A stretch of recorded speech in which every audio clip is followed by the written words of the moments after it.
alaikum wa rahmatullahi wa barakatuh, guys, and welcome back. Actually, not welcome back. Welcome to our first edition of NotCrapTalk. So today we've got our first guest, and would you like to introduce yourself? Assalamualaikum guys, warahmatullah. My name is Ahmed Hijazi. I'm a local here from Brisbane, born and raised my whole life. Went to Mansfield State High School, then went to McGregor High School, graduated, did a bit of uni. I left that, didn't really like it. I was doing accounting. I did a bit of travel, a bit of work overseas as well. Worked for quite a lot of different people in different positions, mostly sales and business based. And then came back home to Brisbane probably when I was around 22. I left when I was 18, so I was gone for about 3-4 years. It was a good learning curve. Got married, had a kid, alhamdulillah, beautiful girl, and another one on the way. And I opened a business with my best friend and my partner, inshaAllah, long-time partner for the rest of my life as well, Ali Marabi, who should have been here, but I think he was a bit busy. So we run a business called Mockies, which is a food trailer doing like an American-style smash burger with mocktails as well, but obviously halal and catering the Muslim community here in Underwood and Kirriby. And I've also done another business as well on the side in between called mplacemovers, which is effectively like an Uber service for people who buy off Marketplace. So I'm like the delivery guy. So there was a bit of a gap in the market for me to do that with my spare time. And we're also, with my partner Ali and Telfan, launching another little business called Mugshot, which is a coffee cart, also next to Mockies in Underwood, guys. Yep, that's great.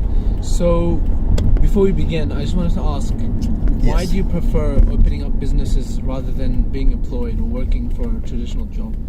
Well, from my experience working for people, personally, I think the amount of pressure and anxiety, well, the type of pressure and anxiety that you get for working with someone is totally different from the pressure and anxiety you get from working for yourself.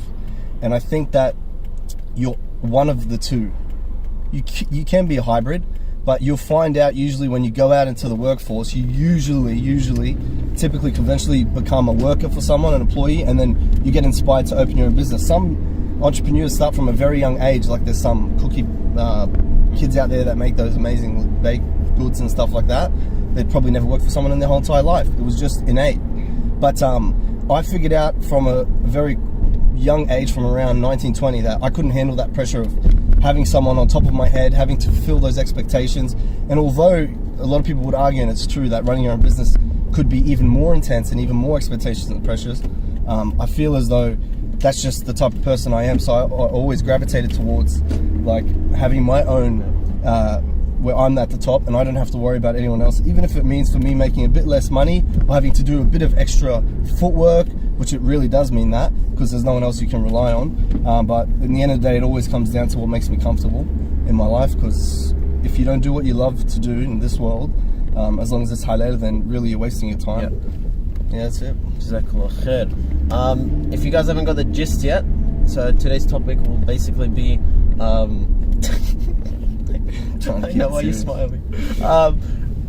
Today's topic is going to be basically being a Muslim owner of a business or a Muslim entrepreneur in just the West, like the Western society, Western world, like the difficulties and how do you overcome it, and also encouraging you guys to do it, because I've seen the boys and I want to do it now because I've seen like the benefits they've got and how they help people. It's actually it's a good service to the community, inshallah. So firstly, the first question we had, the proper question is, how did being a devout Muslim or like following Islam, practicing Muslim, how did that impede, contribute or benefit you having a business?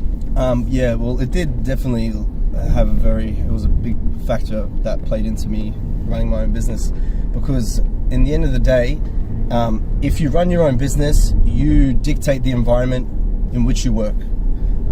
And when you don't run your own business and you're out in the employment game and you're trying to get a job, whether it's in your dream industry or if you're just trying to get a job to pay the bills, right?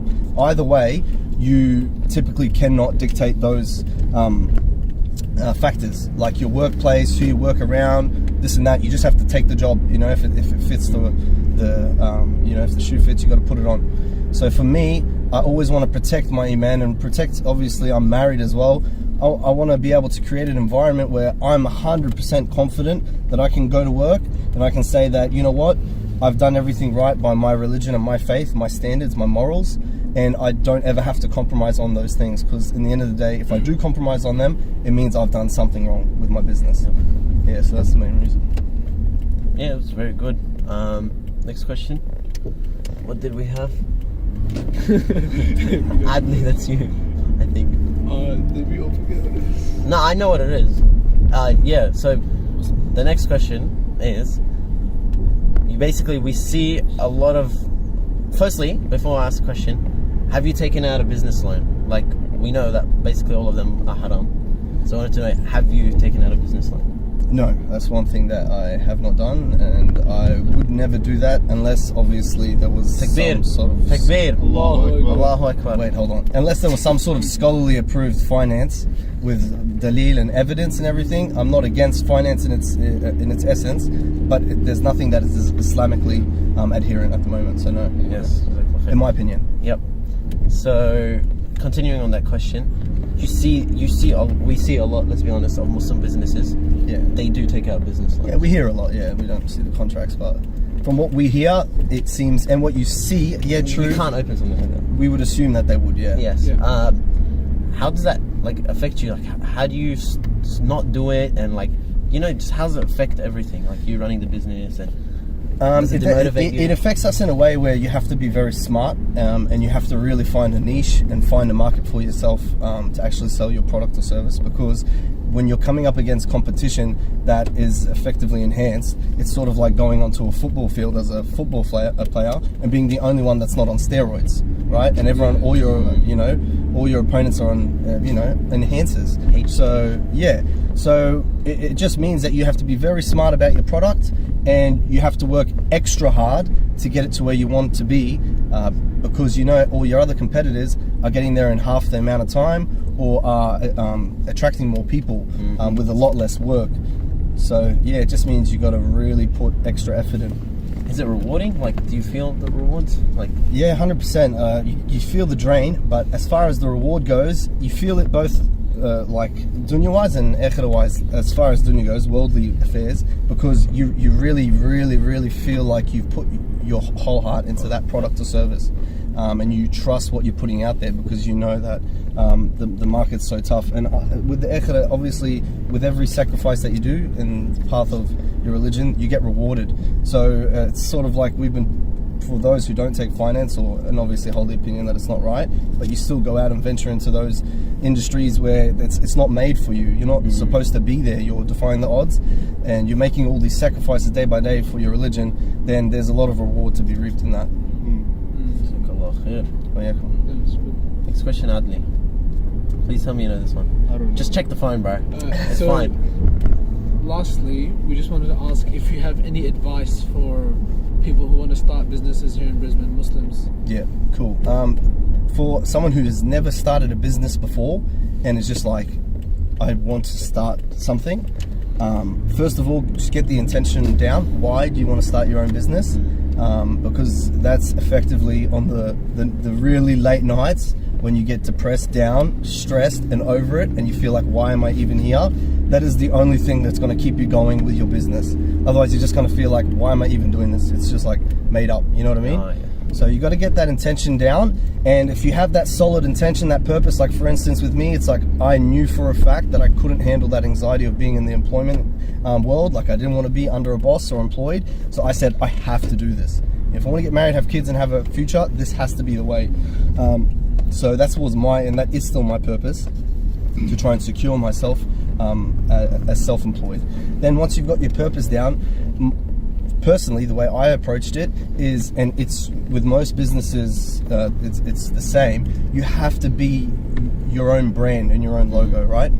Because your small business is probably only going to consist of you and maybe a friend who's your partner. Then that means that it's only you and whoever else is in that small business that's going to be able to push it out there. So I would recommend getting out there. talking to people, get on social media, make videos, talk to the community, share your idea with whoever you know is in your circles. Get feedback as well on what people think, because that's also gauging the demand, because they are effectively going to be your customers as well. And if you're not comfortable doing that, then you got to find someone who is comfortable doing that and partnering up with them. Because if you don't have a voice for a business, then you can have all the minds in the world, but it's going to be a bit hard to actually push it out there, especially at a local level. So get out there, get on social media, or pair up with someone who's like that, and gauge the demand from the community. If everyone's like, you know what, yeah, that could work, that sounds right, and you know, you're a likable person, then you've got the product down, you got your confidence up, you go ahead out and just make a website, go set up an ABN, do the nitty gritty stuff, because if you never do that, you're never going to commit. So commit to something. Like for us, it was buying the trailer.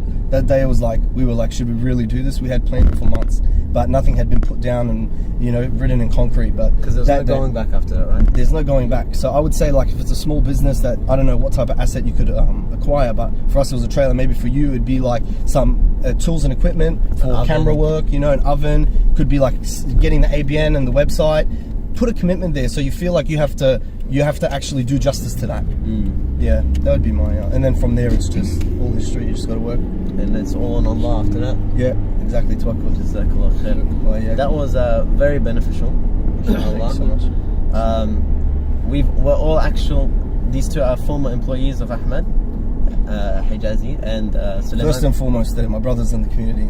They actually helped out our business by working with us, because it's very hard to find people. This guy helped out the most. He's like a third partner, Hamza, as well. No, he's a slave. Yeah, he's somewhat slave, not for the internet.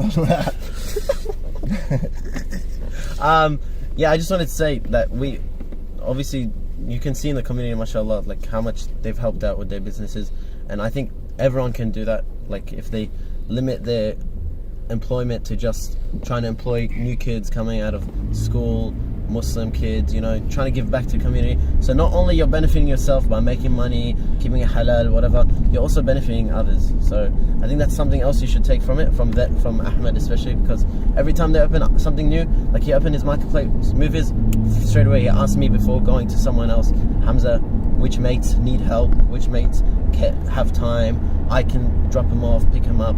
So always have that in your mind, that I can benefit the community, even though I'm making money, I can still give back. 100%. So Jazakallah khair, that was amazing insight.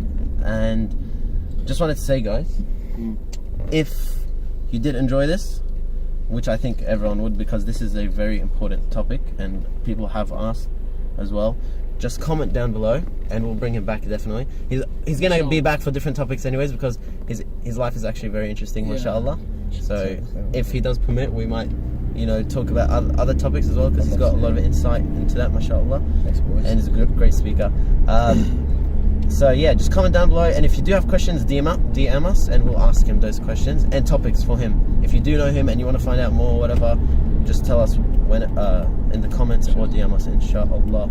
And I guess that wraps it up for our first edition of NotCrapTalk, which is he failed to say before, but it is like our official series, so of our proper topics, guest speakers, and our other series will be Crap Talk, which is just like everything else, just us having a laugh.